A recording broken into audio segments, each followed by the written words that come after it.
Hey everyone, Tom here in Italy, coming to you guys from my hotel room.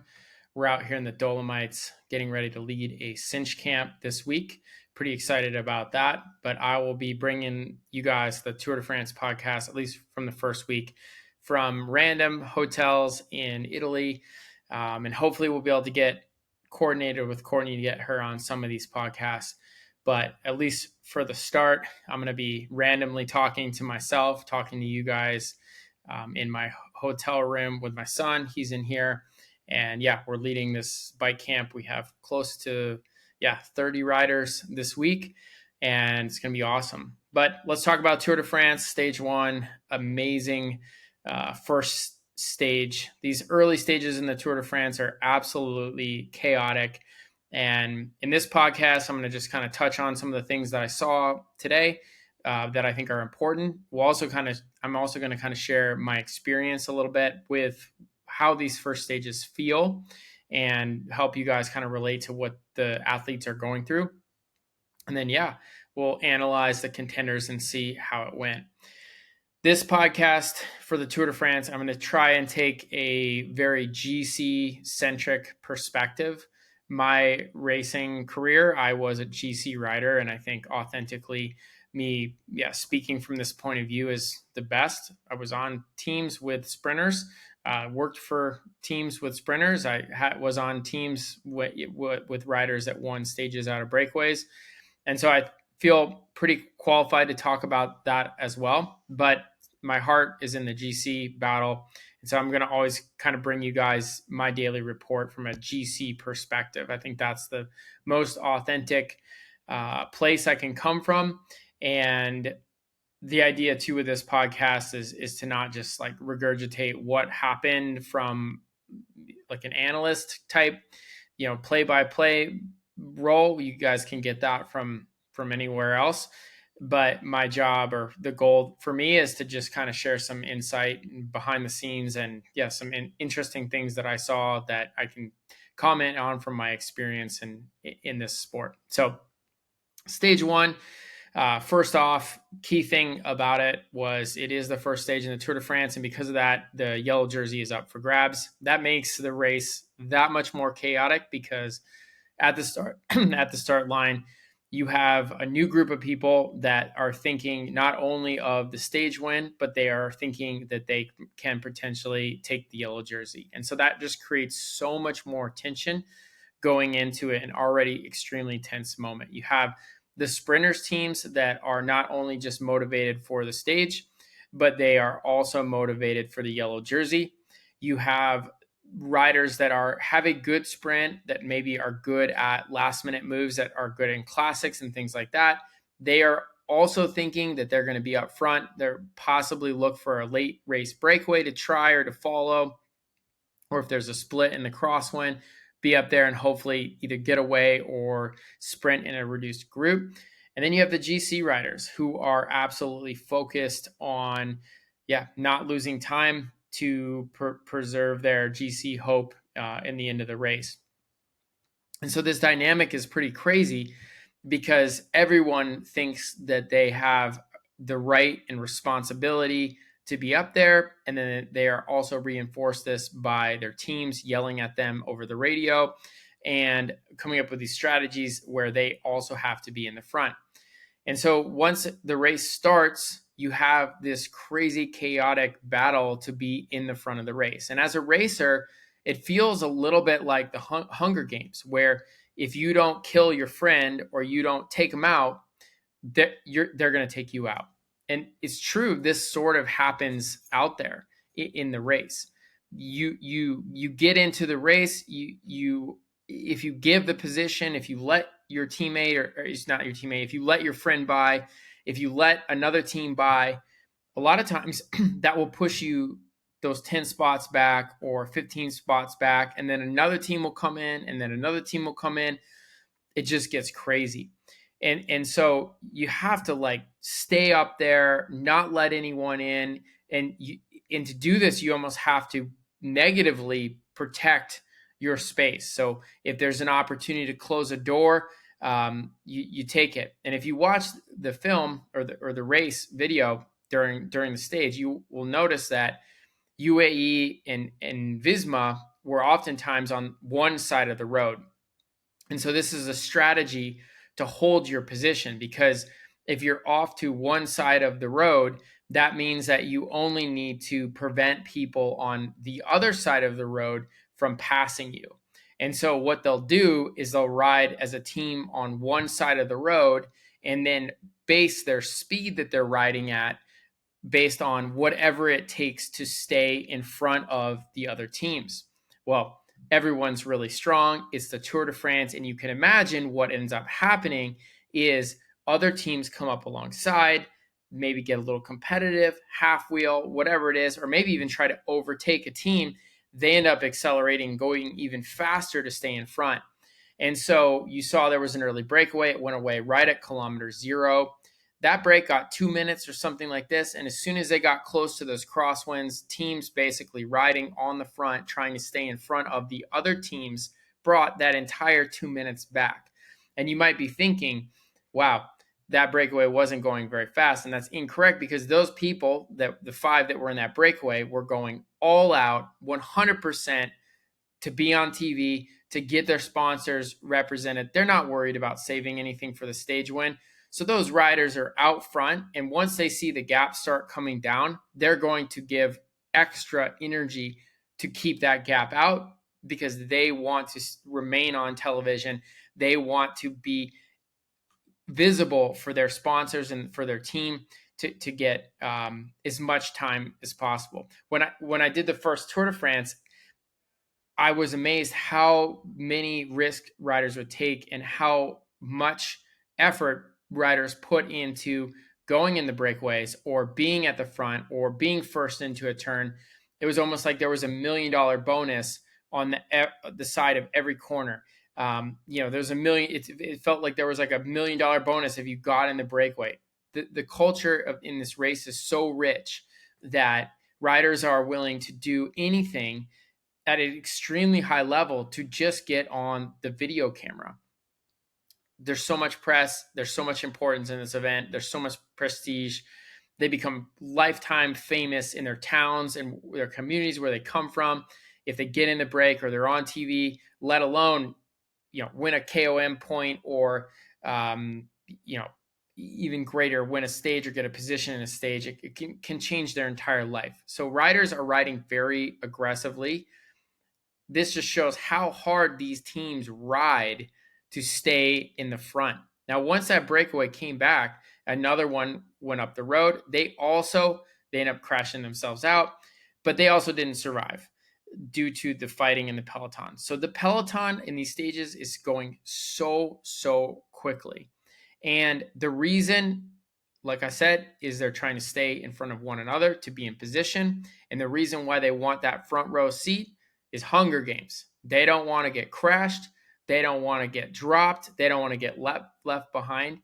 And if you are one of these top teams like Visma or UAE, you're investing this incredible amount of energy to stay in the front of the group without seeing any sort of action happening. They'll ride hours and hours and hours on the front of the peloton with nothing happening while people are behind smoking cigarettes, sending text messages, hanging out, coasting, freewheeling.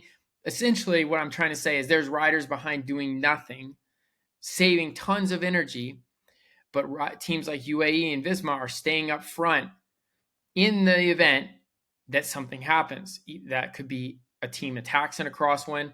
That could be a crash that happens from behind. They don't know when and what's going to happen, but they have to be up there and be ready. And because of this, they ride as hard as it takes to stay in front of the team that comes up alongside of them. Now, what's funny, and I thought about this from my experience in the Tour de France, is oftentimes you're in the same place of the peloton as other riders, the other GC riders, the other GC teams. You end up spending your summer, your July, like next to these people. And watching the race today, you can already see kind of the rivalry between Visma and UAE. These people are going to spend this summer, right, like July, next to one another, going hard, cross-eyed. There's going to be some fights. There's going to be some yelling. There's going to be some frustration. This is a roommate situation that is going to have its own fun thing to watch, its own plot as we go to watch. It's difficult to race the Tour de France. It's difficult to go head to head with a rival so good. And you can kind of think about this if you've gone on training rides with your friends, and you have a friend that's evenly matched and they always try to one up you or push you. That's kind of the feeling these teams have, because UAE's up front, Visma's up front. They're equally strong, or they're really close on how strong they are. I'm sure there's a little half wheeling or pushing the pace a little bit much, or little mental warfare going on between these two teams. You can imagine you're going to get sick of one another, and there's going to be a lot of funny business going on. But regardless, they have to do it no matter what. And today being the first stage, knowing there's going to be big crashes, knowing there's crosswind and it could split, teams are up front, jamming hard, staying up front, and trying to protect themselves. And so one area that I thought would be interesting to share with you guys is, where are the pinch points? Like, we know there's crosswind. What causes these splits? What are these riders what are they looking for? Say if you're Visma, they attack today. What are they looking for? How are they going to split the peloton in a crosswind? And you might wonder too, it's like, these riders are so strong, all of them in the Tour de France. How does one team drop another team using the wind? How does that work? And we know a crosswind, we know it comes from the side, you echelon, you block the riders behind so they can't get a draft. But in this case, we're seeing teams all ride in the front, curb to curb peloton. How do the other teams drop another team? What happens? And the answer to this is, they look for changes in direction, changes in speed, and things that create chaos and disorganization. Now, if you're Visma or you're UAE and you're looking at the map, you're going to look for direction changes. You're going to look at the weather forecast and you're going to say, okay, where's the wind coming from? And where are the points on the course where there are direction changes? And when there's a direction change, often you have this change in speed that then goes into a change in wind direction. This can cause splits, because when you have this change in direction, you often have a slow to fast acceleration. Now, those slow to fast accelerations are part of the key recipe that these teams need to split the peloton. When it is a slow to fast acceleration, that means that the peloton is accelerating at a very high power, at a very high pace. So the riders that are even in the draft from behind, because it's changing speed, going slow to fast, they're having to sprint as well. And so riders are looking for these moments where, if there was a way that you could snap people out of the draft in one of these, or after one of these slow to fast sections, you might be able to catch them in a vulnerable situation, because they're pegged from their sprint or their acceleration to get back up to speed. That point, you could potentially block them from the draft by closing the door on the side of them that the wind is not, that's shielding them. You do that by riding on the edge of the road, and you use riders in the front to turn and burn, basically do 500, 600, 700 watt pulls, basically full on sprint pulls, and then get in the draft. And so if you're one of those riders that had just sprinted out of a corner, or sprinted over the top of a hill, or there was a crash and you're sprinting back on after the crash, you get to that point in the gutter, you've done 700 watts in your sprint. Now you get to the place where you need the draft to recover, but the wind is coming from the side. You don't have any draft on the side there. And guess what? The peloton is now moving at 700 watt pace because people are taking 15-second 700 watt pulls on the front. So no draft, and it's 700 watt pull speed. And so that's how these splits essentially happen, because people can't ride 700 watts, or not very many people can ride 700 watts for a minute or 2 minutes or 3 minutes or 4 minutes or whatever they end up pulling the pace. So you're probably asking the next question, if everyone is aware of these slow to fast places, how do they make this happen?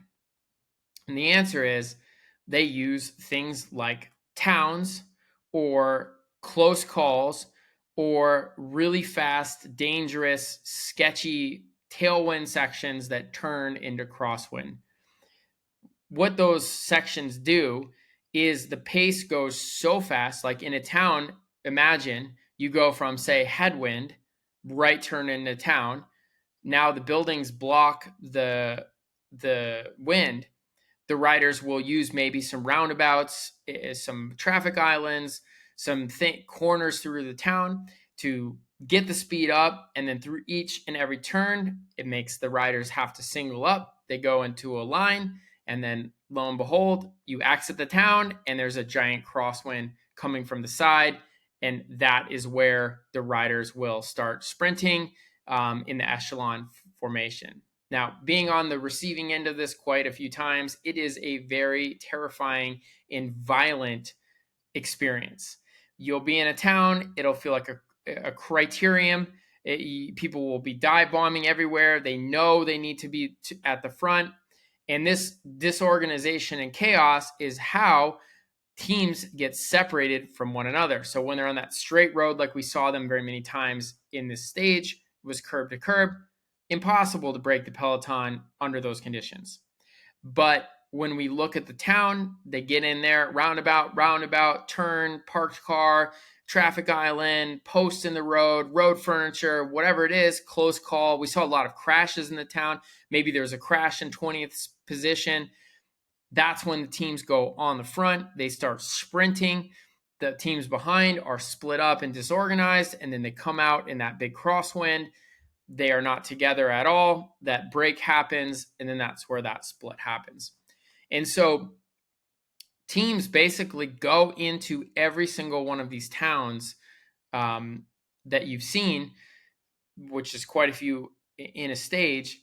They go in like it's a field sprint, and then they ride through the town like it's a last lap of a criterium with $1 million on the line, and then they exit the town in a full-on sprint. Now, they do not wait to exit the town at a fast pace. Every town that they exit that has potential for crosswind, they exit it hard, because you never know when the right combination is going to happen. And if you watched the video of the stage today, you'll notice that those teams, especially Visma, they exited those towns in the front all together and very aggressively, very violent. And then look back and see, is the peloton strung out? Is there gaps? Whatever it is. And you have to just keep trying this over and over and over again. Now, I know a lot of the internet analyzers and stuff like this say, kilometer, whatever, is where it's going to snap and all. You don't know that. Now, you could look on a map and you could say, this is where it's open and it could split. But oftentimes these splits come after that moment, because there might be a big fight, big chaos for the point that everybody sees. But then things will settle down and calm down for a minute. Maybe they'll then hit another town after that open spot that people saw. And then it splits there. The point where it did finally split with Visma today was kind of one of those spots where it was sort of after already a lot of the stress had happened. It was sort of after a bunch of explosive crosswind sections, and the road just turned just enough where they were able to get everyone on the gutter.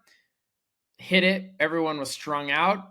There were some roundabouts. I think it split into 2 lanes, and then and that was enough where they were able to disorganize the teams, and then they were able to pin everyone against the road. You could tell that and when we're watching this, we don't really feel the chaos and stress that they're going through, but you could tell it was getting really hard in the peloton and that it was exceptionally difficult because we no longer saw a lot of the other GC teams, and even the UAE team only had Wellens at the front at this point. And Tade and Wellens, they had gotten shuffled back quite a bit right before where it split. In fact, they kind of moved up, I think almost like 15 spots right before it broke. So there was enough chaos and there was enough disorganization, and the pace was hard enough that people were scattered. Really good riders that knew they had to be there were scattered. And you looked at, Trex Milan, who, they're riding for the stage. He was shoe-in probably to win the stage in yellow jersey. If he's missing, if Wout van Aert is missing, it had to be crazy.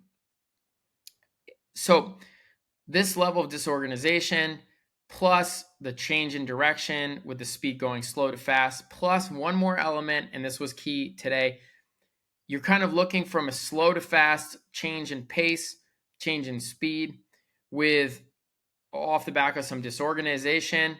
But it is very helpful if it's a tail or a tail crosswind after that moment. And the reason for that is when they split the peloton, they split it in such a violent manner. It is a full-on sprint. They go physically so deep. It feels like a lead out, 1K to go. You got to sell out completely to split one of these pelotons. But a tailwind or a tail crosswind, even better, once you accelerate the speed up to the high speed, say it's 70K an hour, which it very well could have been, likely was between 60 and 70 kilometers an hour when they split it. With a tailwind or a tail crosswind, once you get the speed up, it will keep the speed. It will keep pushing you at that speed. And so if you put in that violent acceleration, that violent attack, and you're doing it in a tailwind, you get it to 70K an hour, it's going to stay. That group is going to stay at that 70K an hour much longer than it would have been if it was a headwind or no wind.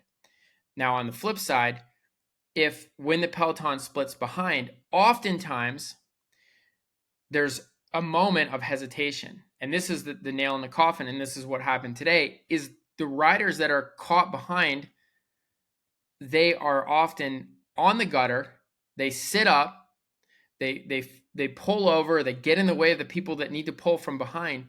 And a lot of times people won't pull all out. They'll swing off, or they'll sit up, or they'll look for someone else to close the gap. And those moments of hesitation not only give the riders ahead the time that they split the peloton, but that moment of hesitation also drops the speed. So you've got Van der Poel up there, you've got Pogačar, you've got Jonas, you've got so many powerhouses up there just driving it. You got Jorgensen. If you drop the speed just a little bit behind, you're not going to be able to get back up to the same speed that those riders are riding at. Now, here is the nail in the coffin completely, and why this works is because once there's a gap at 70 kilometers an hour, so let's just say to ride 70 kilometers an hour, each one of these absolute badasses have to pull through at 600 watts or 550 or whatever it is. It's a lot of watts they pull at, a lot of watts. Remember, these are just short pulls, up and off, flat out, best riders in the world, pulling in as hard as they can. Now, think about this. If there's a gap of 20 seconds like we saw, or 10 seconds like when it first split, and the group's going 70K an hour and each person is pulling at 600 watts or whatever, to close that 10 seconds at that speed is going to require an absolute shit ton of watts that almost no one can do, especially at this level. It is this is maximal watt potential velocity that's happening out here. So this is why this type of split is so dangerous, and how it happens and why it sticks, why it doesn't come back. You might look at that and you might yell and you can say, hey, why didn't this team chase, and why didn't this team chase, and what happened here? And a lot of times when a split like that happens and the direction like it did stays the same direction, it's hard to close the gap. And it's not necessarily more beneficial to put more riders in the rotation. You just need committed riders that are all in, that can get the job done to keep that gap close and bring it back to some degree. And a lot of times, like today, there was already so many people already pulling in that second group, then to like summon 40 more people really wouldn't have made a difference. Every time they swing off, if you can't get the speed back up, which no one could, you're not going to make a dent no matter how many people are pulling in that. So I think a lot of teams and a lot of directors kind of made the call once that split happened. It was like, we're just going to have to accept this. The people in the front are so strong, and the people behind for Milan, and there was enough sprinters behind that they should have put in a all-in chase to get back. And whether they did or not, I don't really know the exact answer to that. But regardless, it was mission impossible with those riders and that combination ahead. Now, remember, we have GC riders going all in to gain time on GC, and we have Albison going all in for pretty much a guaranteed stage win with like riders like Vanderpool. So not possible, unfortunately. And well, for the other riders, awesome move for the two GC favorites. They made good on their promise to be ready. Their teams are ready. They're ready. They were on point. I do want to point out before we leave kind of this crosswind split situation, I do want to point out that Jonas was on the front when this split happened. So if there was any question how well he's riding, how powerful he is, it's clear he's good. We knew it from the Dauphiné, stage one in the Dauphiné, similar kind of situation, end up riding away, making the split with the big dogs on a flat road. So nothing new, no new surprise, but I do think it's worth pointing out. I also want to point out how relaxed Pogačar looked under these situations. He wasn't in the wind a lot. He was isolated to some degree. He only had one teammate, which I think was fine, but you didn't see him panicking. You didn't see him, moving up in the wind, freaking out. You didn't see him nervous, taking extra pulls, or even riding on Jonas's wheel and like marking him.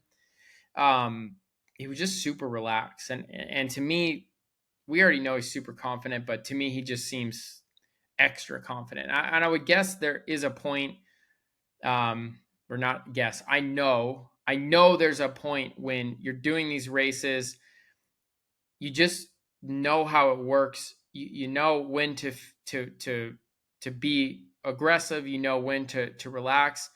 I think he's just becoming such a mature rider. We know he has the talent. We know he has a team. We know he has the fitness. But we're seeing, I think, a new evolution of Tadej, which is, a more confident, more calculated, more patient Tadej Pogačar. So I thought that was really interesting. Again, Jonas, to me, looks super strong. I would also like to point out another moment that I think is worth talking about is Jonas on the front, category 4 climb, pulls the last part of the climb. He's up there alone. And even kind of does an acceleration to get the points of the Cat 4 climb. This was kind of prior to the split. So obviously feels good, but why? Why did he do that? Is it just because he was there and knows what to do? Probably. That's probably it. I know on internet, on the Twitter, on the X, people were commenting, oh, he's already accepting the loss. He's going for KOM points. I mean, the Cat 4 stage 1 KOM points is not enough to justify that. So I don't think it was that. Was he nervous? I would think that's probably the best answer for that. And so, yeah, let's compare and contrast the two demeanors between the two riders. Logically, it seems like perhaps Jonas is more nervous than Tade. I know when I raced these days, I was too nervous, way too much anxiety, way too much cortisol pumping through my body. So that's something interesting to note, how these two riders handled this first stage, maybe mentally. And it does kind of look to me like Tade maybe has a little bit more confidence than Jonas, logically, and perhaps may have saved more energy mentally and physically today. Whatever it's worth, I think it's interesting to note that. Now, I think stages like this would be great if they could show live power to the fans. Because, yeah, I have done this race and I'm watching this. My son is over here watching it with me. And every echelon, every time it's strung out, every time they showed a town, every time, it was like curb to curb and then strung out, like I jumped off the bed and I was like, look at this. This is crazy. And if you don't know how crazy and how hard this is, watching bike riders on a road from a helicopter, you just don't understand. You don't really know what it's feeling like. You don't really know like what's happening. So I think it would be great if they could broadcast the powers live, the power, at least from the riders, the domestiques that are on the front, to show this, because it's a lot. These riders are pulling 380, 420, something like that when they're on the front, when it's just riding. And then in that echelon, I think we're seeing numbers 700 and above on those polls. And so all of us at home to be able to see that, I think that would be cool. So I think that would be an interesting way that the race could improve. I know they're gathering the data. I know they have a way to broadcast it. I know a lot of GC riders want to protect their privacy, don't want to showcase what they do, and that's fair. And I don't think on the mountain stages and the time trial, we really need to see the power to like understand how good they are. But I do think these flat stages, that would be really beneficial and make the flat stages more fun for the cycling fans to watch. So I think that, could be awesome. Fun story for me is my first Tour de France. We had Tor Hushovd and Tyler Farrar. Tor ended up having the yellow jersey, I want to say for 11 days. And then, so I was on team with him. And then Tyler was our sprinter. He ended up winning a stage July 4th, actually. Pretty cool. But for that first week, I rode on the front.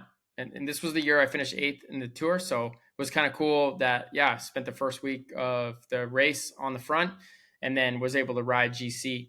But the point in all of this is it is much easier and safer at the front. And when I was doing the work on the front, it was some of the most fun and awesome bike experiences I had in the Tour de France, because it was you up there. It felt like you were on a training ride or on a group ride.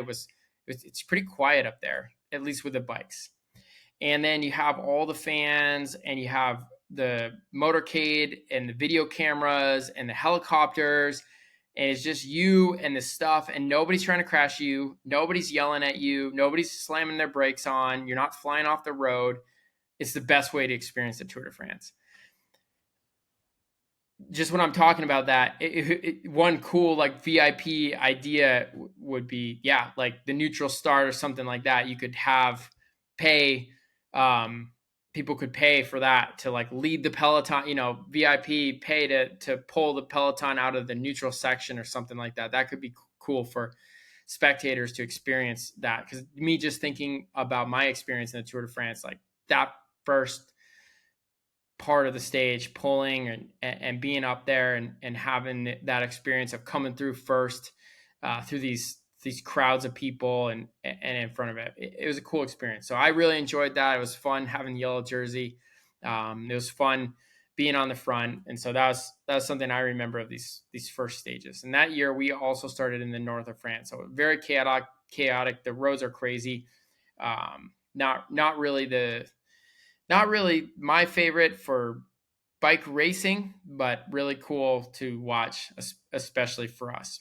So another thing I wanted to talk about too is if you're one of these teams and you're a rider and you're fighting for position, oftentimes you have to use the outsides of the peloton to move up. So like we talked about, the race strategy for the teams is to be on the front and to be off to the side.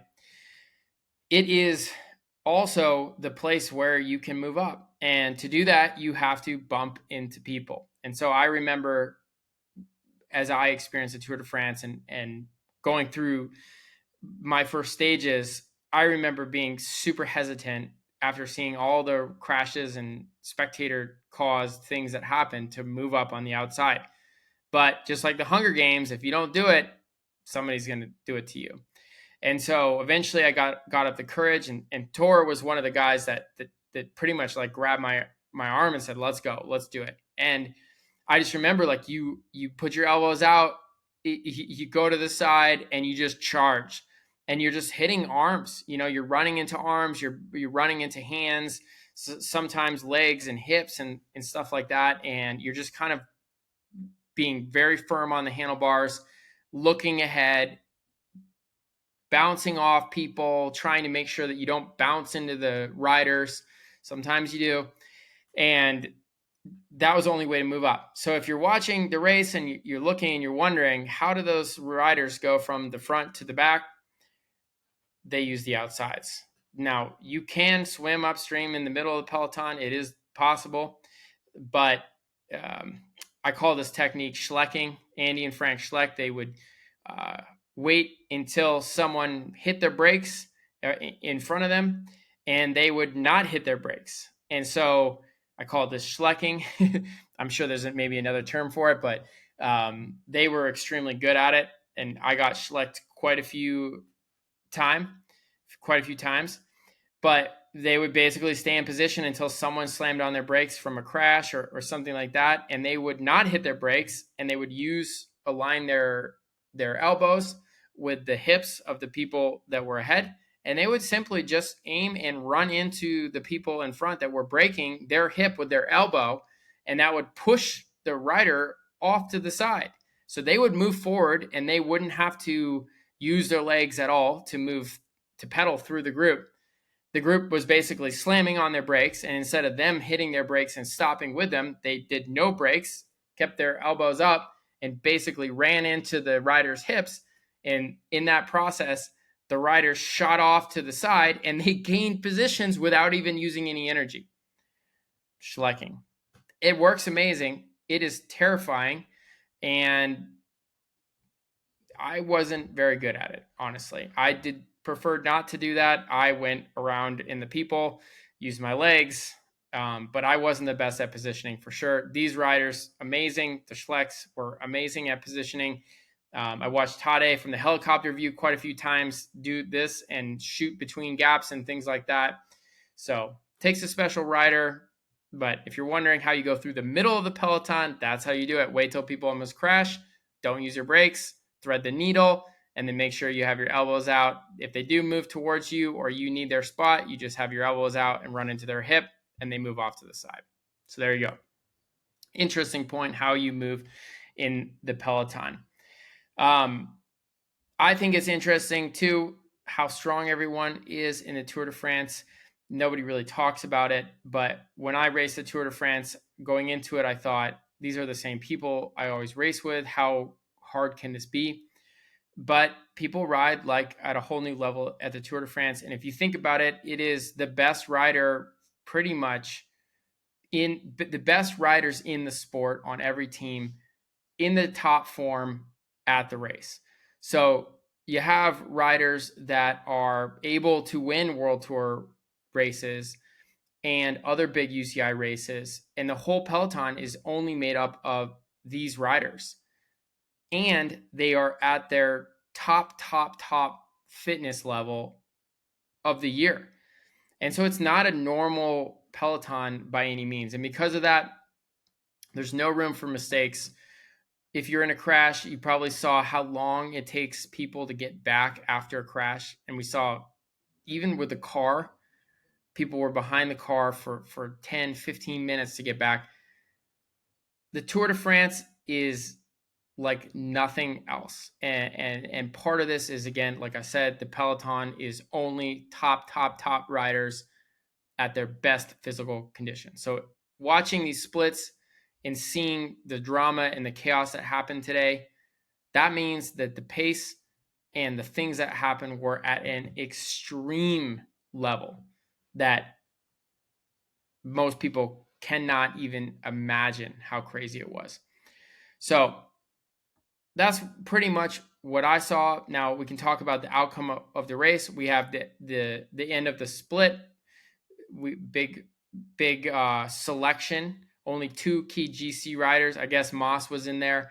I don't think he's at the level of the other 2. Of course, maybe he's good for a top 10 in this. I don't know, but the 2 big dogs, they make the split. The 1 big dog caused the split.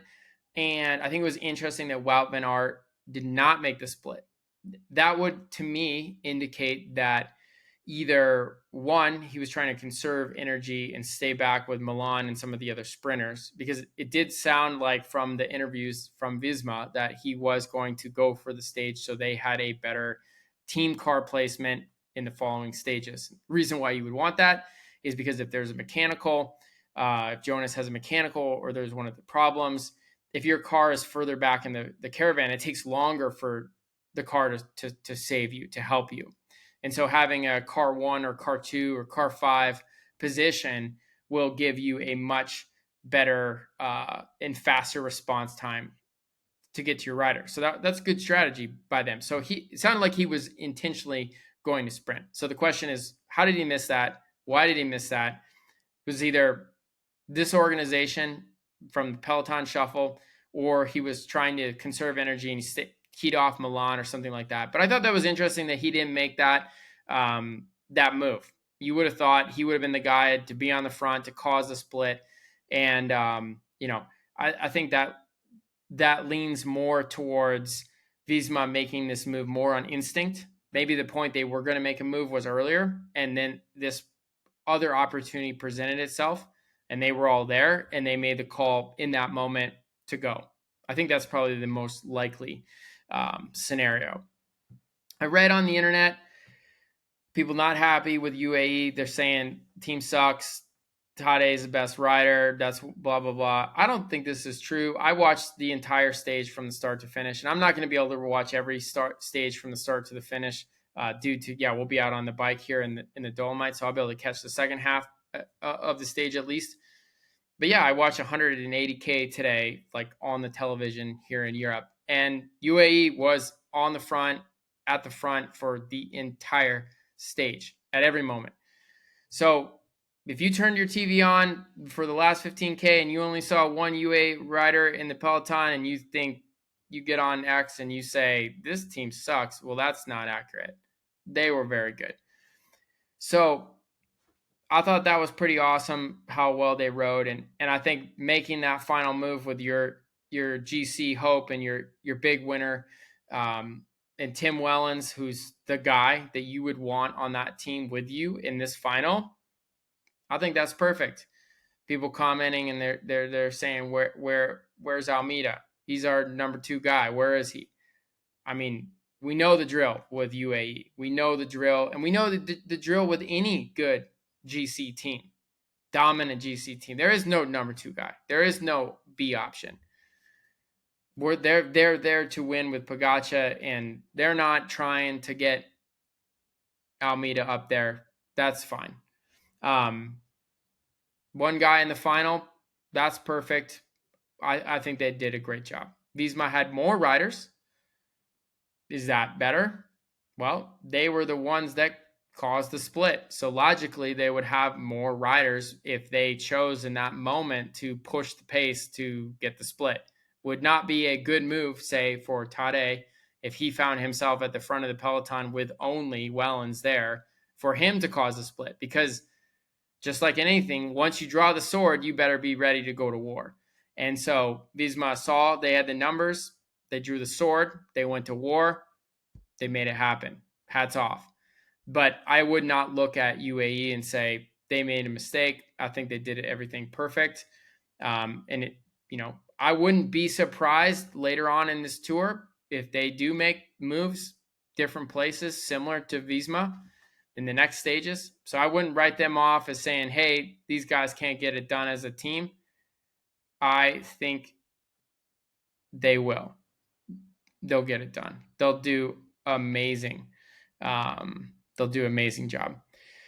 So super, super, super good job from both of the key rivals.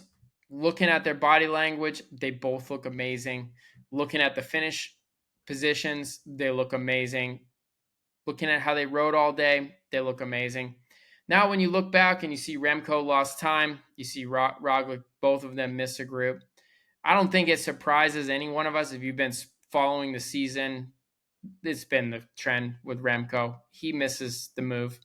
You can blame it on his team.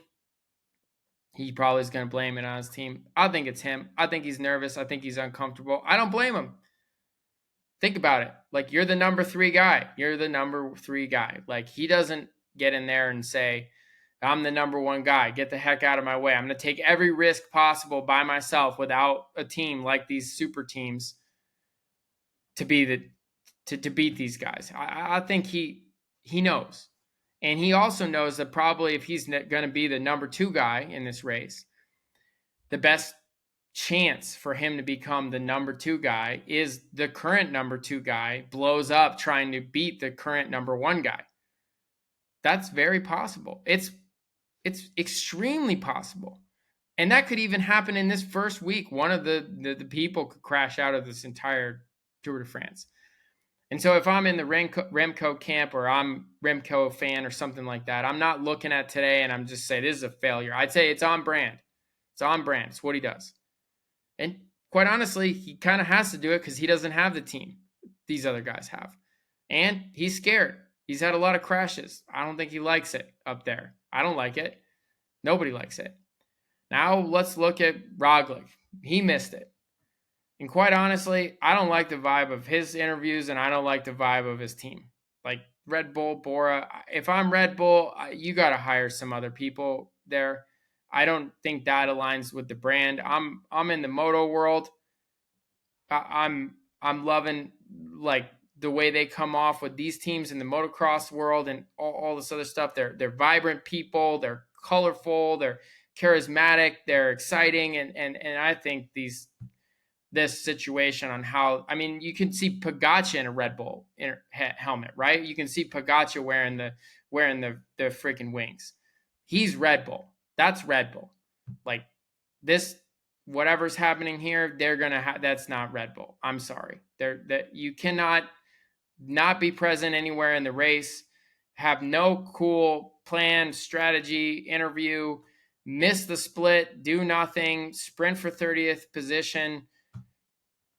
It's hard to be a fan at this point. And you can listen to Primo's interviews and he sounds frustrated. Is he frustrated because of them? Is he frustrated because of him? Do the two not work together? Well, to me, it doesn't look like a match made in heaven at all. And so probably there's going to be some changes. I would guess too cool of a brand, too big of an organization, but they need some new faces, some new blood, some new vibe, some new something, because the fans are not going to stick with that for long. Maybe it'll change. Maybe Primoz will go back to being fun and exciting. And, you know, heck, I would have loved an interview that he just said, like, bro, you see the 2 other guys, like, they're so good. Like, I'm just trying to get third or whatever it is. But to just say nothing, do nothing, it's hard to be a Primos fan at this moment. But maybe it'll change. But why is he missing the split? I don't know. No excuses. He's got two sprinters in the team. They should be up there. He's got big classics guys that should be up there.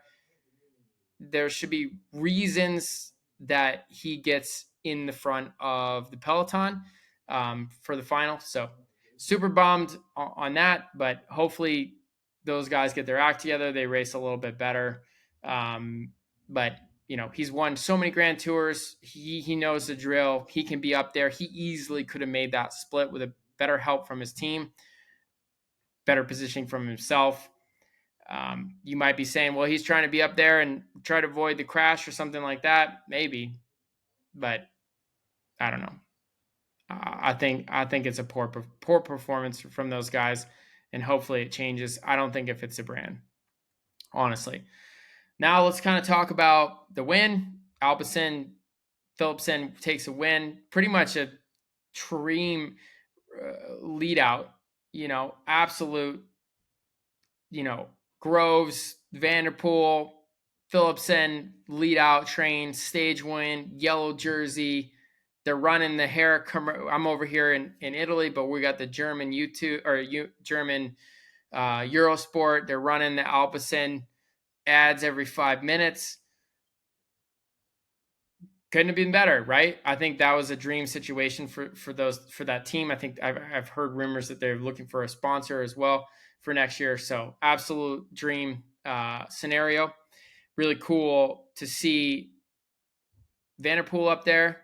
There's a part of me, and I'm a Pogačar fan. I'm not going to lie, or you obviously have figured that out, but who doesn't love to see Vanderpool and Pogačar in the front of the races together? It's just so awesome. First stage of the Tour de France, just like Dauphiné, we have kind of similar casting characters up front. This time, obviously, a much better sprinter with Jasper, but just cool to see the big dogs up there. Everybody made the split.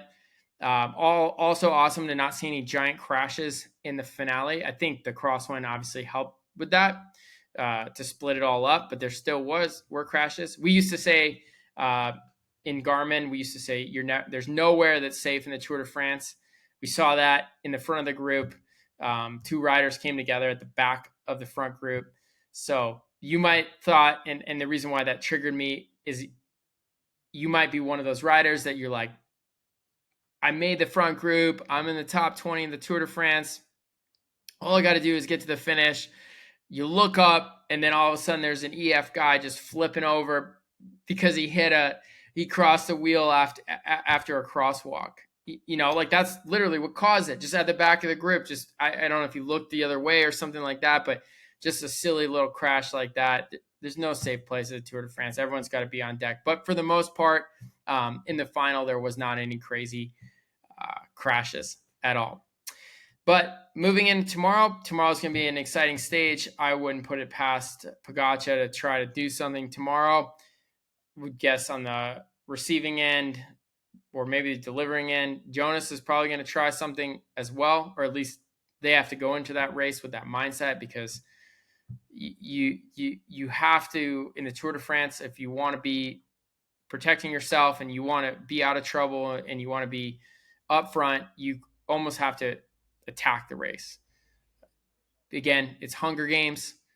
If you don't kill, you're going to get killed. So watch out for that in stage 2. But that's what I got on stage 1. Phenomenal stage. I really enjoyed watching it. It's fun to talk about it. So thank you for listening. Hopefully me in my hotel room is not too boring for you. Try to get Courtney on here. Obviously time zone's a little crazy and we got tons of kids, although I have one of them here. So maybe we'll get Steve on the podcast and hear his perspective, being 15, riding these climbs, being out here and watching the race. So thank you guys. Hope you enjoyed it. And yeah, looking forward to tomorrow's stage. Let's go.